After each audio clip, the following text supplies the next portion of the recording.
Hi, my name is Iris, and my overall literature review is around immigration health. I chose to look more into the changes within health insurance coverage for undocumented children between the ages of 0 to 18 in the state of California. I researched several data from different families that either had undocumented children or classified as children in undocumented families. I also researched children in mixed status situations where they had one parent who was an undocumented individual and one parent with a stable citizenship. The context behind why I chose this topic was to look over how several policy changes affected undocumented children and their families, as well as their eligibility to enroll in Medi-Cal. Even though some families were still able to enroll, other families grew fear and chose not to. The 2016 full scope Medi-Cal expansion played a huge role in the way families utilize their medical insurance. This expansion gave them a chance to use insurance for medical, vision, and dental coverage.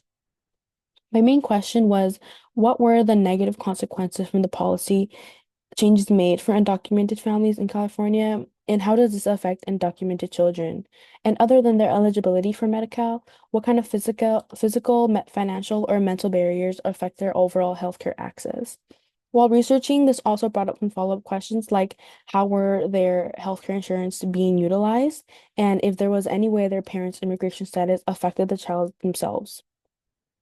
What I found from my research was that there definitely is a lack of health insurance for undocumented children in California, and these challenges also result in a overall systemic failure to address any other social determinants of health that can remain as barriers for undocumented children and families. These social determinants include financial instability, legal fears, linguistic, and informational barriers. In the 2022 American Academy of Pediatrics article, Nguyen and al. Discussed the changes of the public charge policy and how it was possible for families who had enrolled in Medi-Cal or any other federally funded benefit, and how this could jeopardize any other future benefits and could even be denied their application to a green card. In the 2025 American Academy of Pediatrics article, Barajas et al. Also stated that the lack of Spanish speaking and cultural competence made it much more difficult for both healthcare professionals and Spanish speaking families to navigate through the healthcare system. These questions brought up different discussions as to what the problems were that affected undocumented families and children. It was made known that medical staff had a difficult time with language barriers, and not being able to properly translate what they were saying definitely played a role in how families and children received information or became nervous of not being able to understand what they were being told.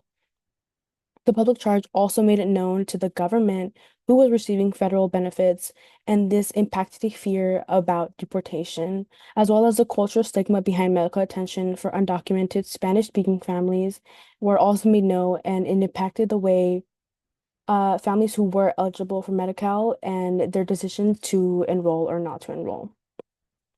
In conclusion, there is no single reason why there is a lack of insurance coverage in the first place, but there are some major factors that contribute to the disparity as a whole. Even within an extended Medi-Cal, undocumented children who utilize federal support are put in risk of further extending their unstable immigration status. By figuring out some ways to alleviate some physical, mental, or financial stress around accessible healthcare, the immigration health equity issues can be successfully addressed. These are my references, and thank you so much for listening.